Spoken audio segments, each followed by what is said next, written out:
medicine. In South Africa, a native herb seems to be saving lives.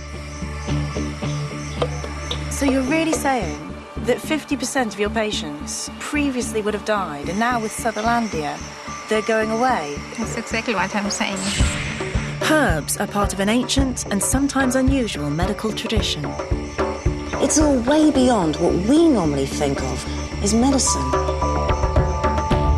Demand for herbal remedies is booming as more and more of us are convinced they work.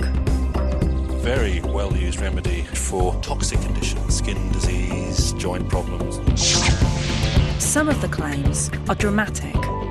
St John's wort has changed my life because it's enabled me to be me. 1 + 1 is not equal to 2.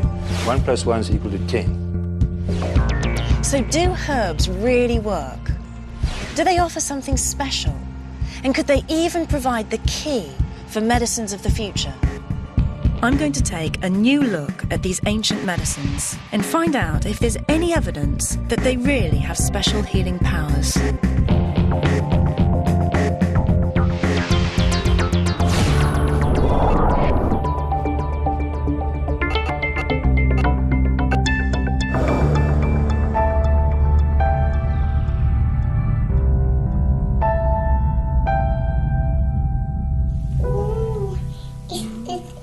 We've got a rainy day today, haven't we? Isha Mystery was born with eczema. Last night.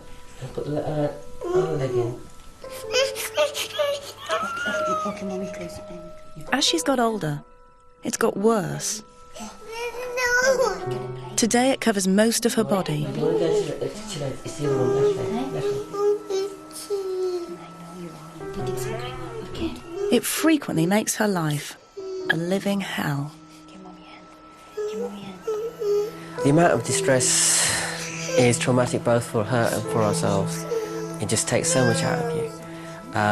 You don't realise it, you just keep going on and on. But what happens is you feel physically and mentally whacked out. Bottom line is you're looking for something that can cure her. To stop her scratching, she wears special clothes that cover her entire body. The Mysteries have tried conventional medicine, but nothing has helped. In desperation, they're now pinning their hopes on herbs. We've tried homeopathic medicine, but then her itching got worse and worse and worse, so we stopped that. I hope herbs doesn't go the same way. I hope that going the herb route, I'll find a long-term cure for her. Come on, let's get the puzzle out.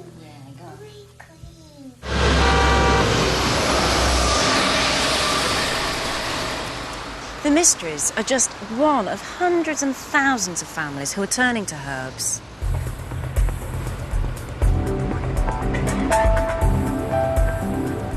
In Britain today, herbal remedies are the fastest growing alternative therapy.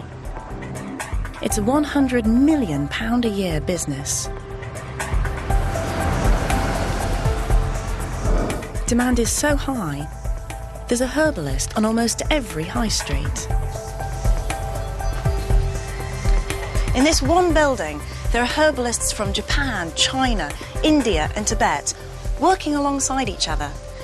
And in almost any town you'll find herbalists like these, or ones from Africa, the West Indies or Western Europe. Each one is using a different tradition with different herbs in slightly different ways. What are you making? I'm making a traditional decoction for the digestive system. This is the famous ginseng, which is the main herb. We always have. One of the most popular herbal treatments is traditional Chinese medicine. It looks like a fungus. Quite fragrant. No, now we're going to add the fungus.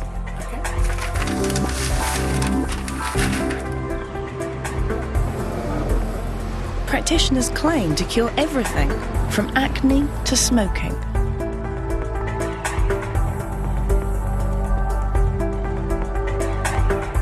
There's a baffling array of doctors and an equally baffling array of herbs.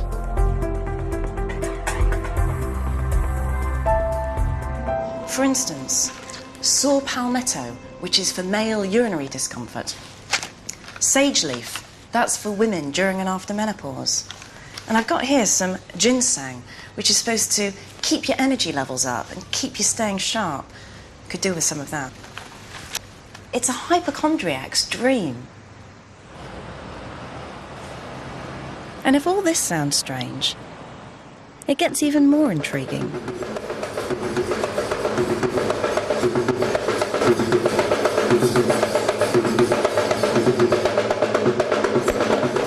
This may not look like a medical treatment, but this dancing is a part of the Ayurvedic medical system that comes from Sri Lanka, which uses herbs and oils to treat the body, but dancing to treat the mind. It's all way beyond what we normally think of as medicine.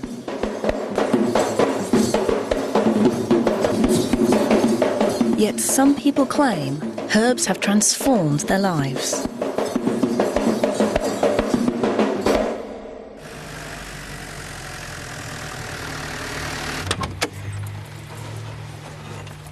One of these people is Michael Campbell. For years, he suffered from crippling leg pains.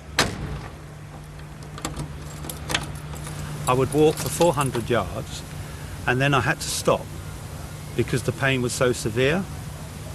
And then I could wait 5 minutes and then I could walk again for another 400 yards and then I had to stop again.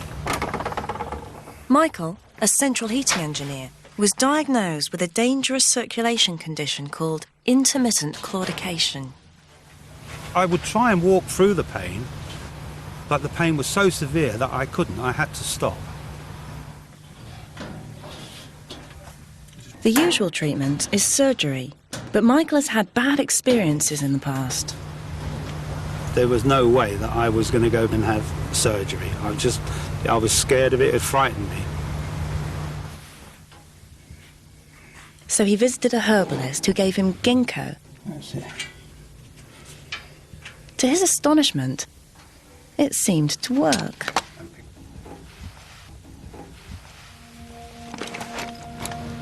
I don't know how it works. I don't know how aspirin works either, but I know that ginkgo is beneficial to me. I can walk for 4 to 5 hours. Sometimes I have to slow down a bit. These are things I couldn't do before, but I can now do it with ginkgo.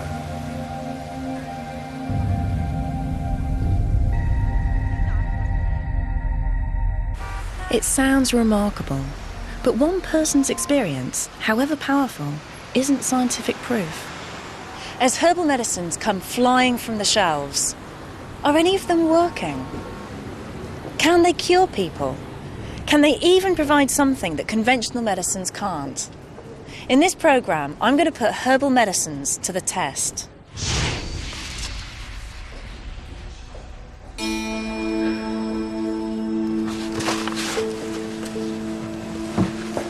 Herbalists can point to thousands of years of accumulated knowledge.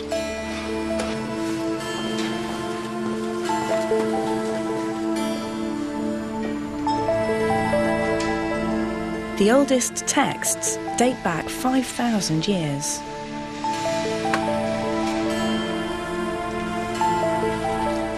Today, researchers are still collecting and recording how they were used traditionally.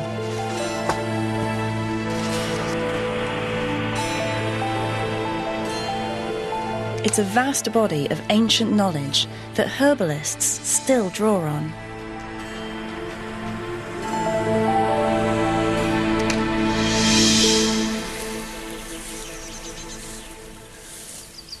The wonders of an ordinary meadow in England is that you're actually surrounded by medicines.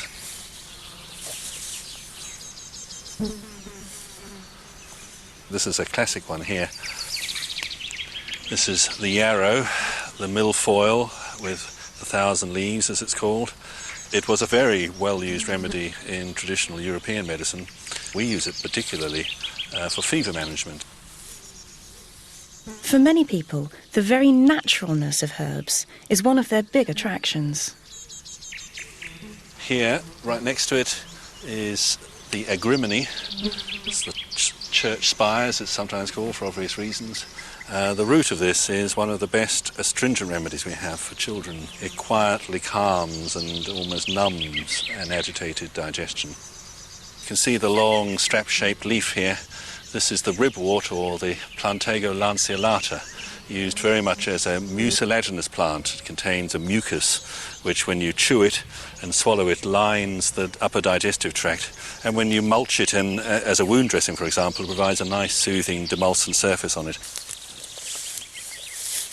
Now, it's well known that some plants contain medicinal compounds. You know, the bark of a willow tree contains a compound that helps to relieve pain, and scientists copied it, and that way we got aspirin. Morphine used to be made from opium poppies. But herbalists are claiming that herbs aren't just there to provide raw materials for drugs. They can be powerful medicines in their own right. But is there any evidence for these claims?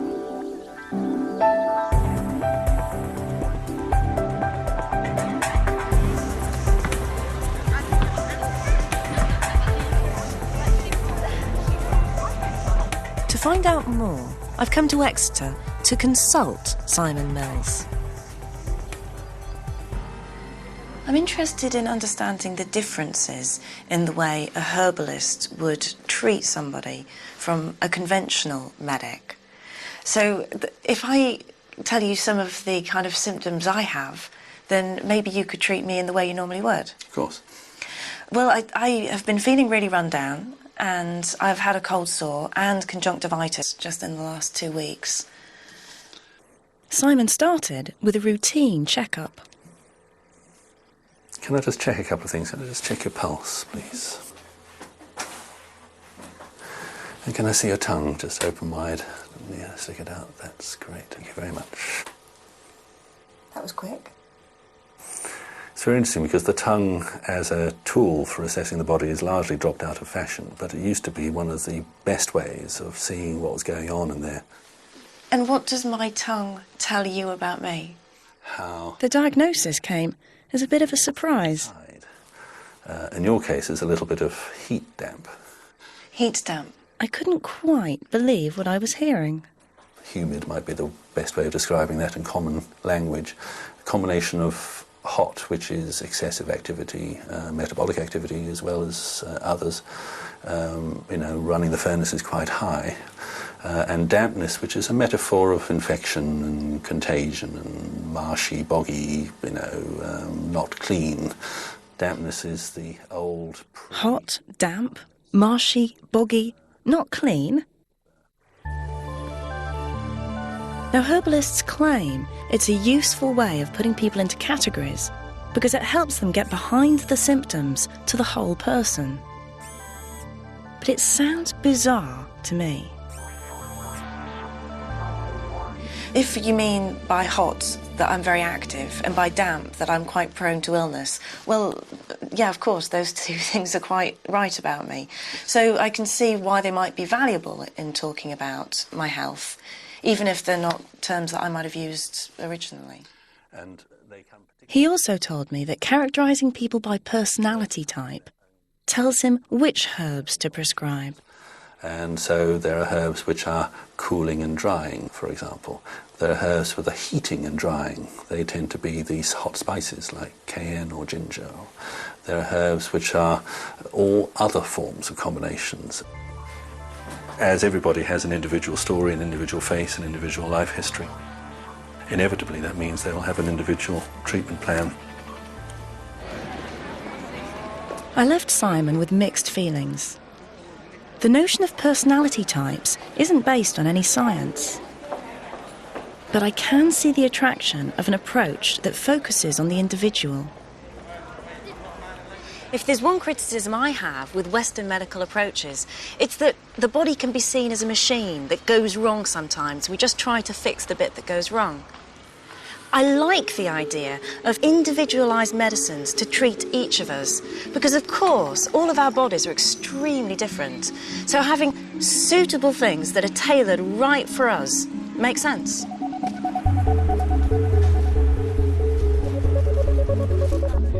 But could it be this individual attention that's actually making people better? How do I know the herbs are doing anything at all? To get another view, I'm going to visit a country where herbs are claimed to have an astonishing effect.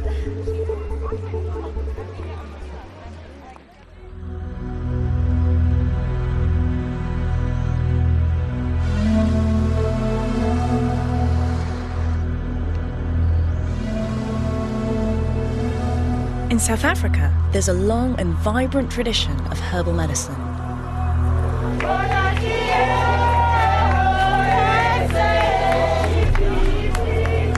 In the local villages, conventional drugs are beyond most people's reach.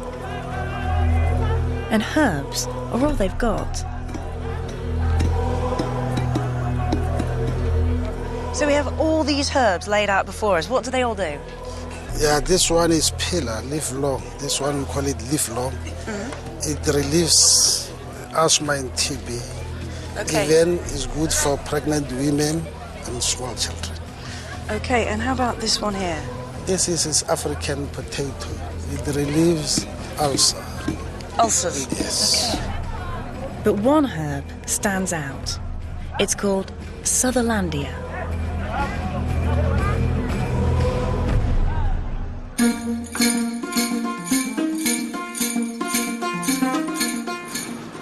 I'm driving up the east coast to South Africa through KwaZulu-Natal. I'm just about to meet a woman who claims that Sutherlandia has some intriguing properties.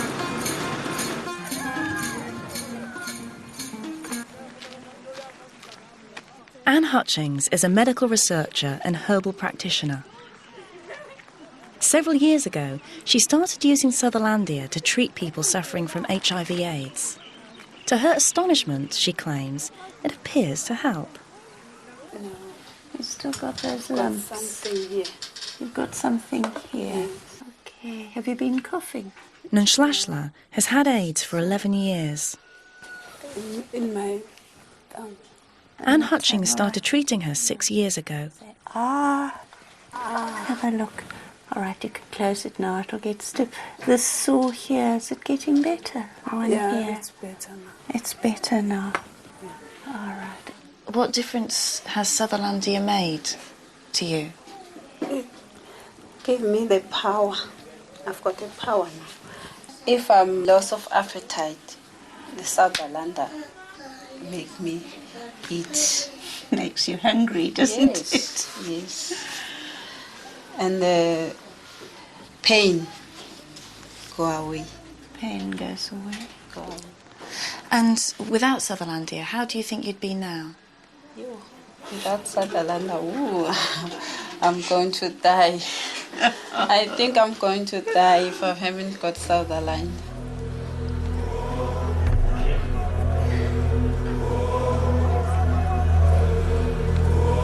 This is not an isolated case. Anne has treated more than 800 patients in local clinics. Over 50% have improved. She even claims Sutherlandia boosts the immune system by increasing white blood cells. Recently we've had some blood counts on the patients which indicates that it is working really as an immune stimulant, and it can be seen in the blood tests. Her figures appear to suggest that in some cases the white blood cell count has doubled to near normality.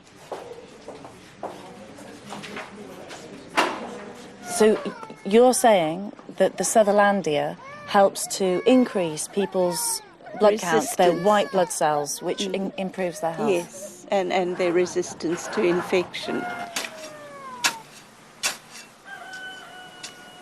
Anne's work is controversial and not documented yet.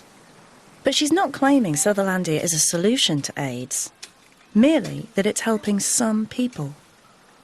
I mean, I'd been told to try it and that it would probably boost the immune system, but I don't think anybody knew quite what it would do. A lot of my patients swear it's saved their lives, and I think it has. It improves the quality of life, and I believe it does extend people's lives. I think it's actually very exciting. I think it's one of the most exciting things that has happened.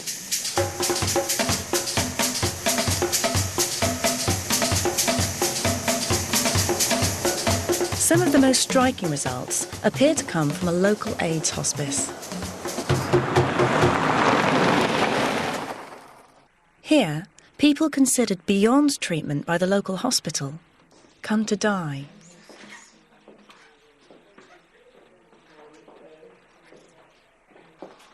This patient arrived in a coma 4 days ago. She's been having daily doses of Sutherlandia and is already improved significantly. She looks much better than when she came. Already? Yeah. We only take those patients who are dying, who have been rejected by the hospitals, maybe at times by the families. And they come here just to die. But since we started with Sutherlandia, we were able to discharge 50% of our patients, and they will go back to work and they become so strong, I mean, depending what stage they come into us. So you're really saying that 50% of your patients previously would have died, and now with Sutherlandia, they're going away? That's exactly what I'm saying. Yeah, it's just that. That's amazing. And what happens then? After they've almost died, they've come here, they've started Sutherlandia. How much longer do your patients usually live for? I've seen the patients living for 3 years after that, provided they come back and then they take on Sutherlandia.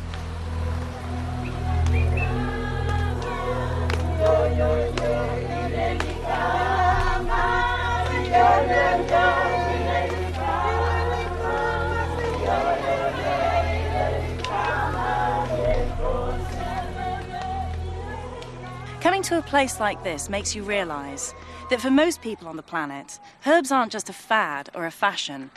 If Anne Hutchings is right, they may make the difference between life and death.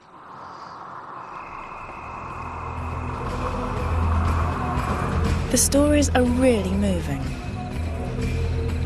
But I'm a Western-trained scientist, and to convince me and other scientists in the West that herbs really work, I need to find evidence that's more solid than this.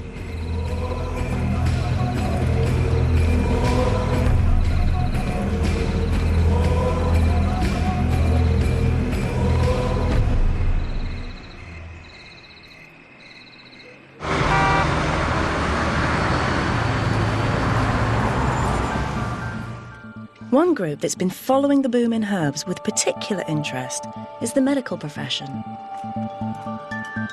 So what do doctors make of them?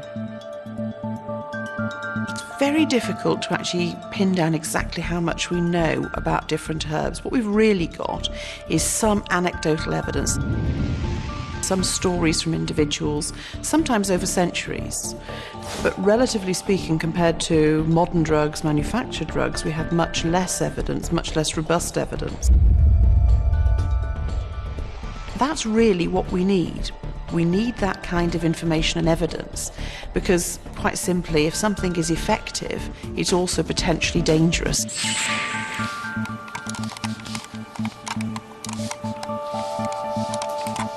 So what worries doctors, just as it worries me, is that much of the case for herbs appears to rest on anecdote.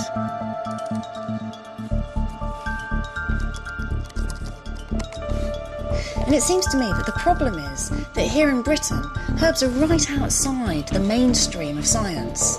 So there's very little will and almost no money to really investigate them properly.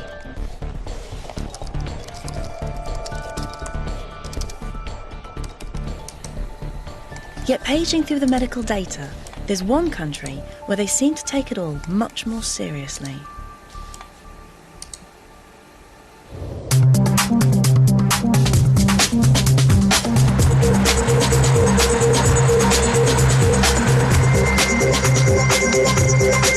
That country is Germany, where for particular historic reasons, there's never been a sharp division between science and herbalism.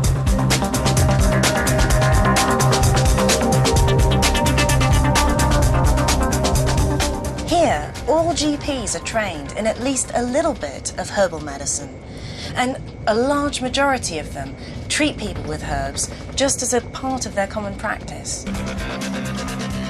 In fact, in Germany, the second most popular drug after aspirin is ginkgo. In the UK, that would be unheard of.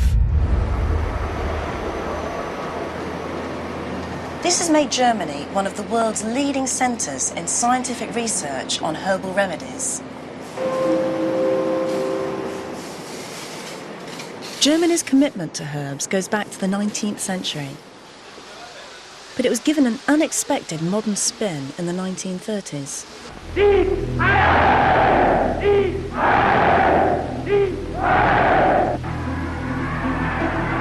The Nazis, in the search for a uniquely German health system, saw in herbs the medicine of the common people.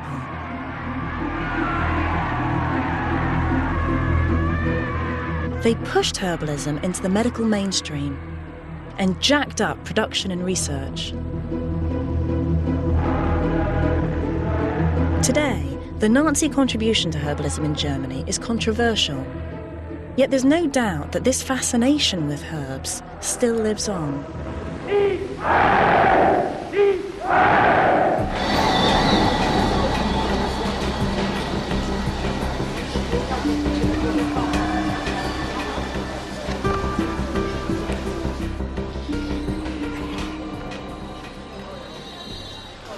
And part of that legacy is this, the Commission E monographs.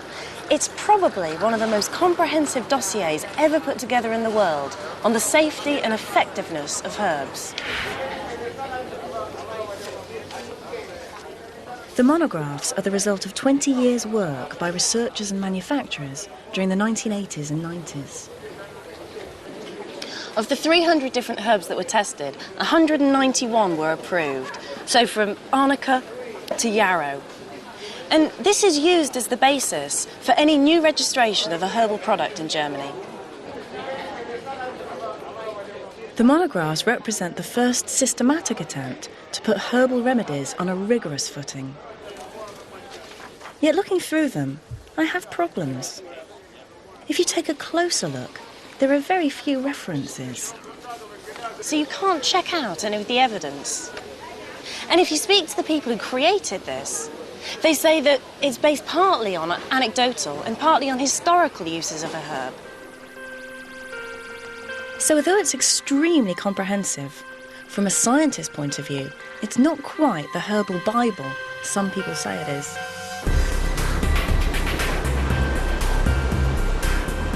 What I need is a technology that can show what herbs are really made up of.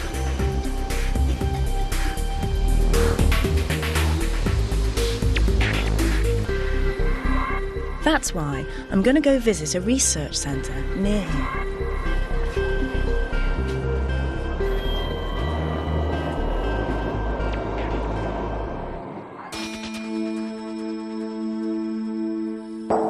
In state-of-the-art labs like these, scientists have discovered in recent years that it's possible to analyse plants in the sort of detail that Commission E researchers could only have dreamt of.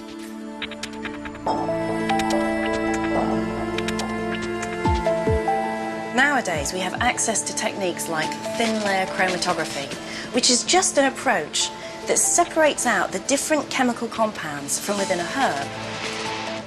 So, for instance, I've taken the essence of a herb, ginkgo, and put a thin line of that on this extremely thin plate. And I put the whole thing into a liquid, which soaks up this thin plate and carries up the different chemical compounds by different amounts. Now, you can't see much on this yet, but I'm going to do some things to it that should reveal what chemicals are inside the ginkgo. And I just have a supply of nitrogen here. There we go. And after spraying, you can see some little yellow lines that have gone up the plate. Now, you still can't see that much, so I'm going to go try something else.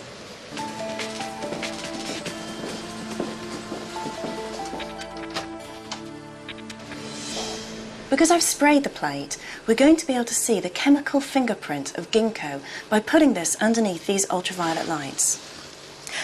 And look at that. It's just amazing, the different lines Each represents a different chemical compound from the herb. Taking herbs apart like this means we can see exactly what they're made of.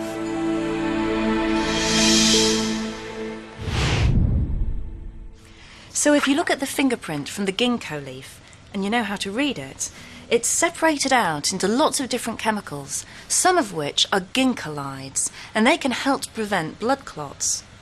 Ginkgolides are a family of chemicals with known medicinal properties that are only found in ginkgo. This one here is from the hawthorn leaf, which is supposed to be good for the cardiovascular system. This contains some polyphenols, and these are able to make your heart beat stronger. So there's no question that herbs contain some useful chemicals. But it's not clear that they're actually in a form that the human body can absorb. In short, herbs have the potential to work. But that doesn't mean they do. To answer that question, they need to be tested on people.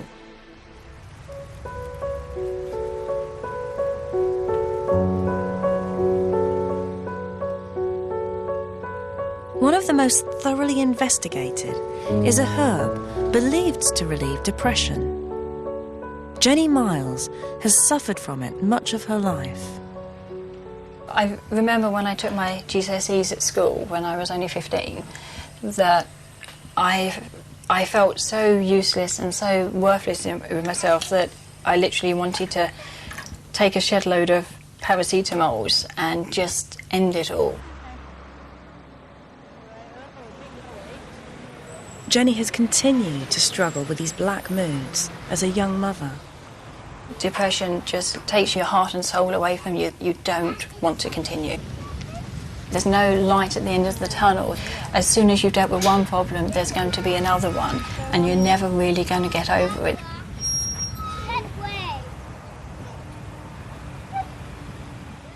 Jenny took antidepressants, but she didn't like the effect they had. It just blankets out everything you're feeling. It doesn't just take away the lows, it takes away the highs. It takes away the very essence of you, and you're literally walking around like a zombie.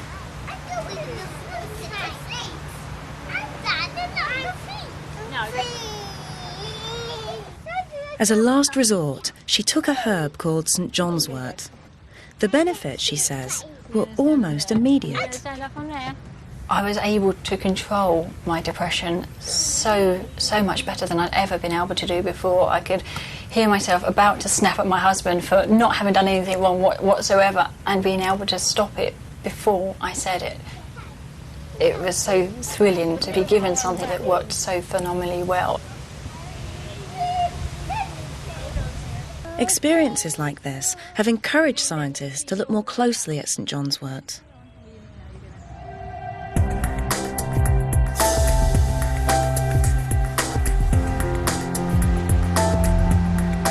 One of the centres of research is Germany. Here, a manufacturer of herbal products has conducted rigorous clinical trials into the plant. When did you do your trials in St. John's wort? We started clinical trials in St. John's wort about 10 years ago, and we knew it was traditionally used in people who felt sad, depressed or dejected. So what we wanted to know was whether we could bolster up this experience-based knowledge by modern clinical trials. St. John's wort contains a chemical called hyperforin, which is believed to reduce depression. But is it in a form that can be used by the human body? The researchers recruited nearly 2,000 volunteers suffering from mild to moderate depression. Do you have trouble getting to sleep at night? Yes. Do you find yourself feeling worthless? I have felt like that. Have you considered ways that you would end your life? I once took some paracetamol, quite a large number. Have you ever deliberately harmed yourself? Some volunteers were then given a standardised extract of St John's wort. Now, you remember I was saying in the study... The rest got a conventional antidepressant or a dummy pill. I don't know which one these pills are, and you won't know until the end of the trial. Is that okay? Over the course of the trials, researchers carefully monitored the mental state of each volunteer. Then they analysed the data. Would St John's wort be effective? The results were unequivocal. We found that there's a considerable amount of people who gets completely cured. And what is very amazing is that many of these people don't get another episode again, so it prevents them from relapses. That's amazing.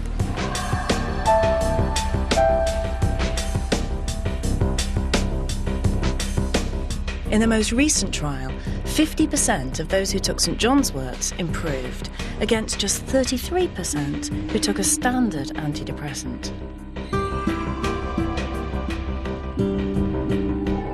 Moreover, twice as many of those on conventional drugs reported side effects.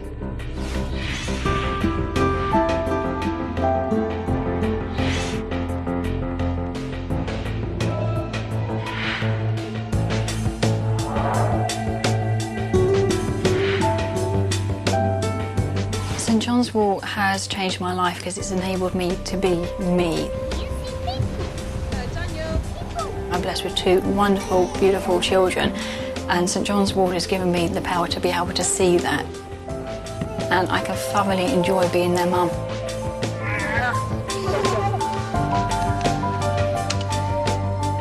Here at last is solid proof that a herb not only works, but works better than conventional drugs. Yet St John's wort is only one of dozens of remedies commonly used by herbalists.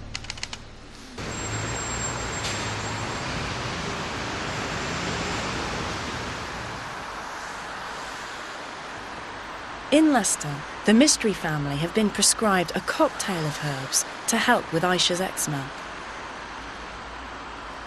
It's good to see you all again, and Isha.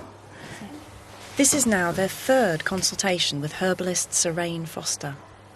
Progress is painfully slow. How's she been getting on? Her skin's improved slightly, but it's like a very slow improvement kind of thing that happens. But her itchiness, her personal itchiness, her ability to control her hands, sometimes it feels like her fingers are possessed. Yes. And it's just like you can't do nothing about it. Right. At the moment, Isha has eczema on her neck, on her front. I assume she's got it on her back as well, and she's got it on her legs and her feet. So it's pretty general. The skin is very leathery.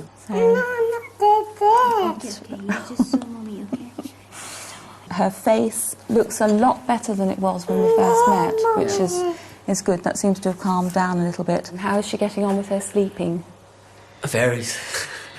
Not a full night's sleep. Yeah, last couple of days she was very, very bad. Down. Okay, I'm sorry. I think if we focus on the treatment to cool her down a bit more, and also to try and prevent or help the itch.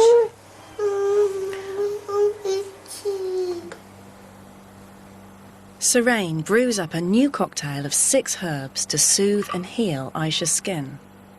It includes calendula, bolota, ephedra, humulus, chamomile and marshmallow.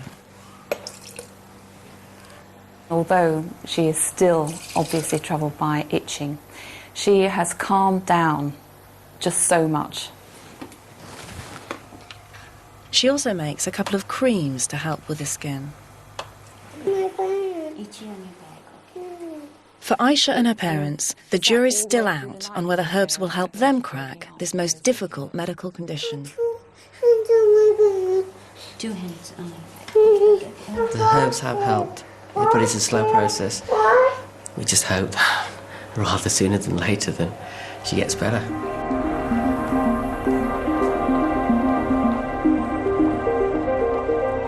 Today, we know more about herbs than ever before. Dozens of remedies have been analysed.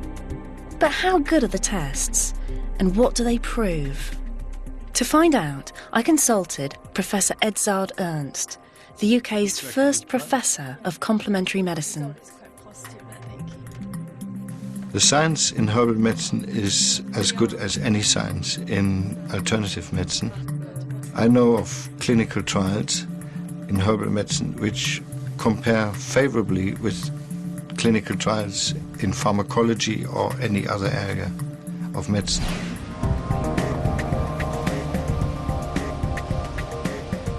Ernst told me that there had been hundreds of trials on dozens of commonly used herbal remedies.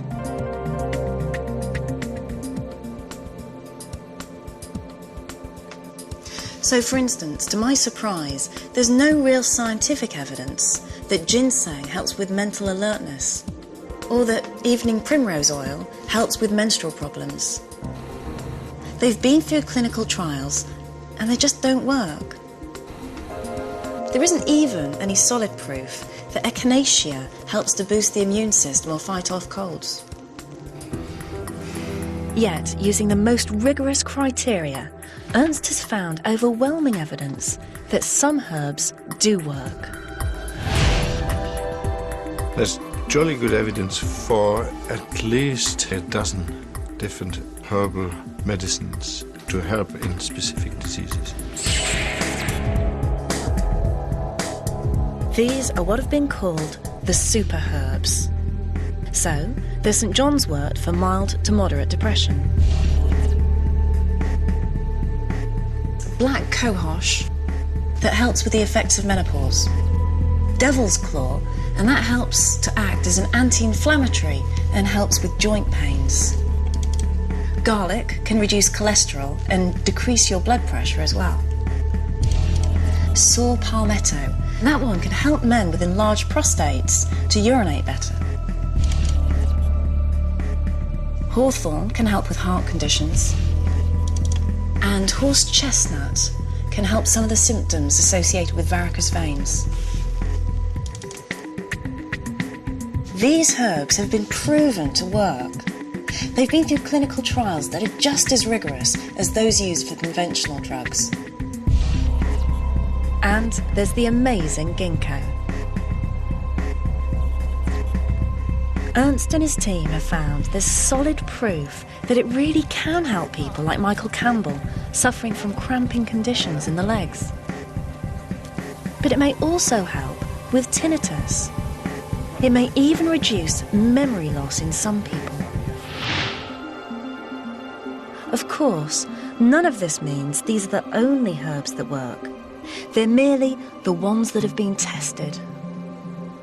I'm sure that out there are dozens, hundreds perhaps, of treasures to be found within the plant kingdom.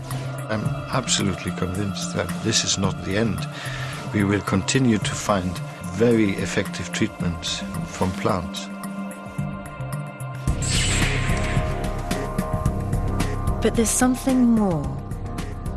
What's causing real excitement is not that herbs work, but how they work.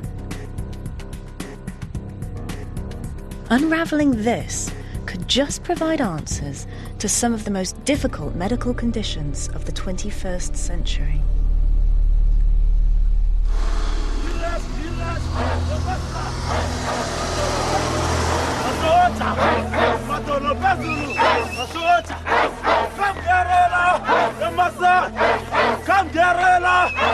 One place to start this inquiry is back in South Africa, where scientists have been looking very closely at how herbs work.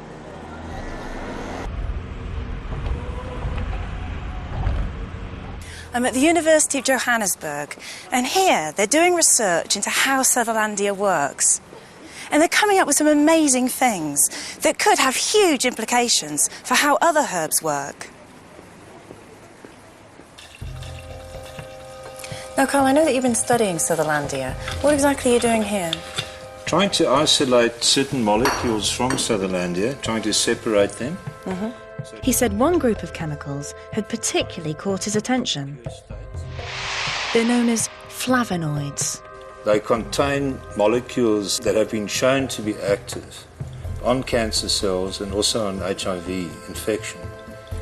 So they're not trivial molecules, but there's a mystery here. What's puzzling is that flavonoids are very large molecules. So large, they don't easily pass through a cell membrane. So they should be impossible for the human body to absorb. So although we know that the flavonoid contains chemical structures that have got proven, highly relevant pharmacological activity, the mystery is how do they get into cells? The mystery caused Albrecht to think again. Could it be that Sutherlandia's apparent efficacy was a myth, and that the human body can't absorb the active part of the plant? Albrecht wondered if he'd missed something. Then he had another thought. The interesting thought that has arisen in our research is that there's another family of molecules called the saponins, or the detergents. They're soap-like. Just to give you an idea, I've got some of the plant material here in water. There we go. Shake it up. And you'll see. What? That's what you get with hot water. I got a warning about that one earlier on, but look at that. It's forming a soap layer.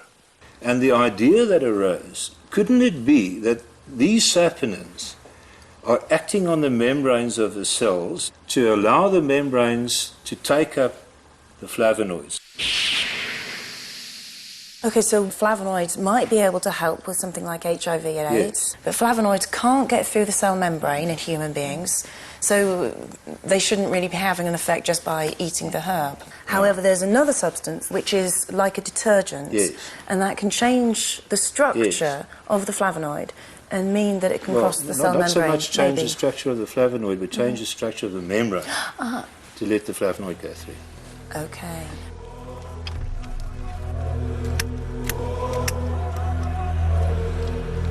In short, what makes a herb like Sutherlandia special is that unlike most conventional drugs, it's not a single chemical.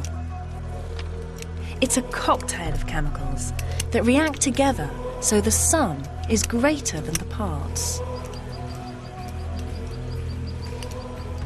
The simple but powerful thought here, this is a hypothesis, is that if you take the one and you take the other and you put them together, you get activity. So it's like 1 + 1 is not equal to 2, 1 + 1 is equal to 10. That is a powerful idea. It's a process called synergy. You might think of it as an orchestra with each of the different instruments working together.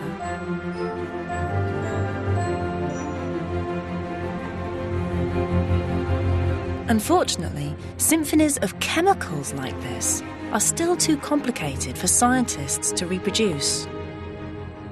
Yet there's tantalising evidence that it's precisely this cocktail that gives herbs their special healing powers.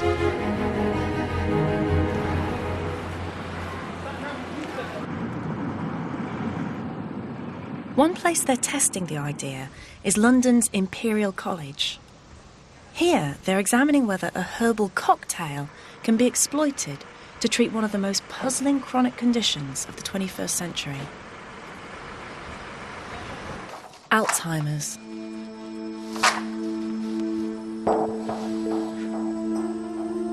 The research is being led by Dr. James Warner.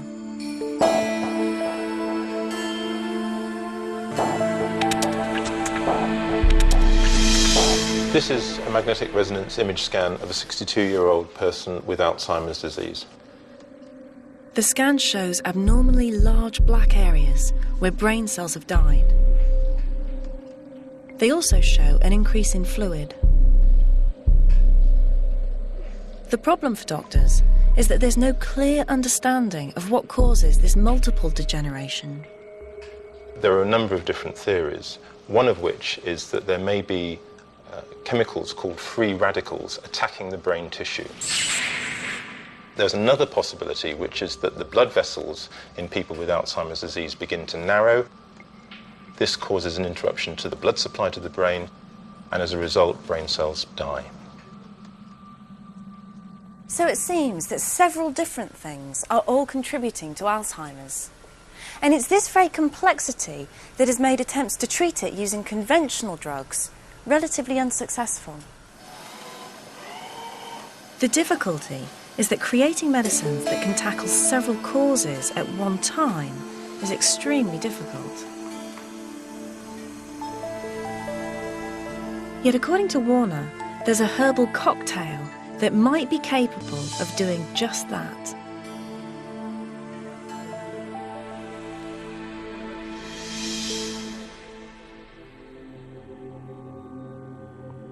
It's that remarkable plant, ginkgo. It's an extraordinarily complex mixture of up to 200 chemicals. This means that unlike conventional drugs, it may be able to have several different effects simultaneously.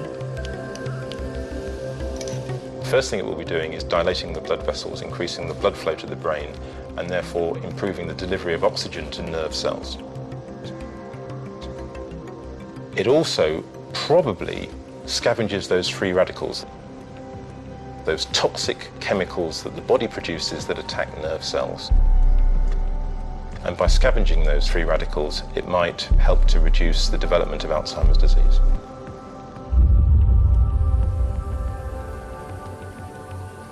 Attempts to do this synthetically have so far had limited success. So the great advantage of ginkgo is that we can't make anything as clever as this, or as complicated as this. Nearly all conventional medicines are a single chemical entity. They usually only have one action, whereas ginkgo has many actions. In other words, it's the herbal shotgun that can hit a range of targets versus the conventional single bullet that can only hit one.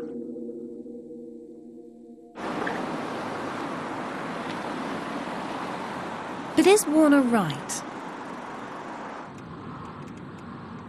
To find out, he's running what he hopes will be the definitive clinical trial into whether ginkgo can help with Alzheimer's. What I'm going to do now, Arnold, is show you some everyday objects, and I'd just like you to tell me what each one's called. OK? Nearly 200 volunteers suffering from various degrees of Alzheimer's have been recruited. So first of all, could you tell me what that's called? A flower. It is a flower. Each is assessed and then given ginkgo or a dummy pill. They're then revisited 6 months later and reassessed to see if there's been any change. Well, the doctor uses it to measure. It might be a heartbeat, I'm not sure. He would use it to listen to your heart, yeah. Oh, I don't know the name of it now. No, not now. No. The results of Warner's trial aren't due until spring 2006, although earlier trials have strongly suggested that ginkgo works. Tweezers. That's right. But the trial could have much wider implications. It may just be that, like Alzheimer's, many of the chronic diseases of the 21st century require a more complex chemical cocktail than we can currently make. In which case, herbs, in all their complexity, may just be the answer.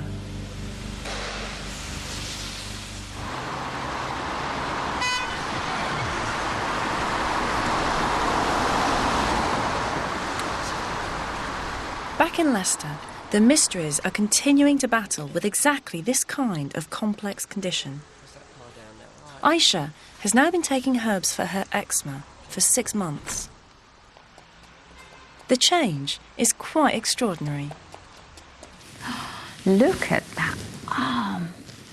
That is fantastic. And these hands, the skin is just marvellous. There's much more moisture on her skin than previously. Before, it used to be very wrinkly. Yeah, as you can see. You think, Her face looks very, very good. Mm. Very, very good indeed. But I can see that there's a little patch, isn't there, underneath the chin? it like comes up all around, like little small patches of red when she's tired. Yes. Okay. And Eczema is notoriously fickle, and it could well flare up again. oh, that's lovely. That is just so much better than it was. When we first brought it over, it really is very, very much better. There are no clinical trials that prove herbs can cure eczema. Every now and then you might see like some claw marks on it because when she gets scratchy or tired, but it tends to heal much better than what it used to. The skin is just Yet we could just be getting closer to understanding why herbs may work for complex conditions like this that continue to outwit conventional drugs. At this moment in time, we're on an upward trend, on a roll, and I'm just concerned that we don't take a step backwards. Now that Isha's skin has stopped seeping like it was and weeping like it was, we can confidently use other herbs that help to heal.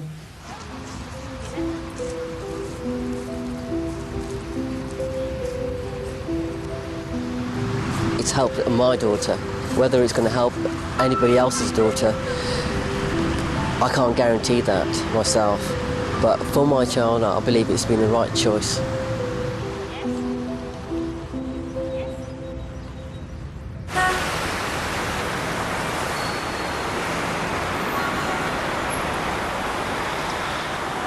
Today, it's recognised that some herbs, at least, can be powerful, effective medicines. But that also means that they can be dangerous.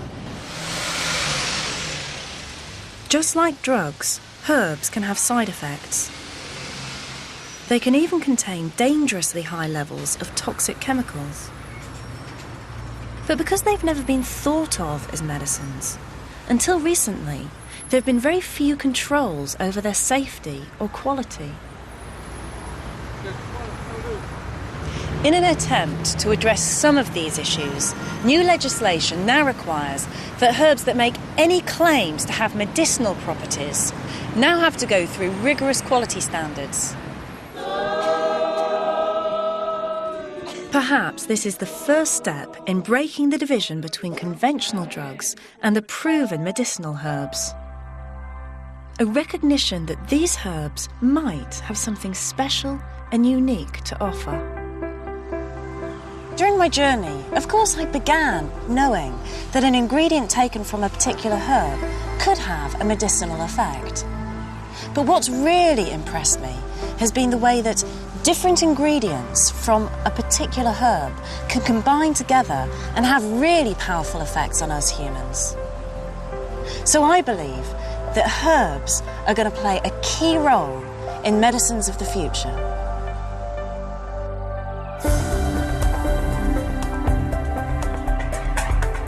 What started as an ancient wisdom just might provide new medicines that will help us all live longer, fuller lives.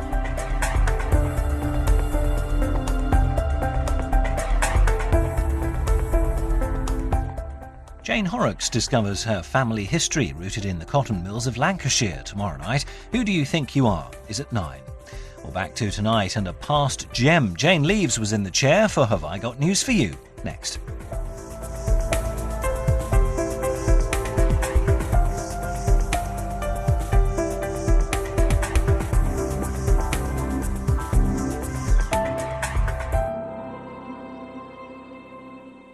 For a free Open University leaflet about alternative medicine and details of all Open University programmes, call 08700 100 878 or log on to open2.net.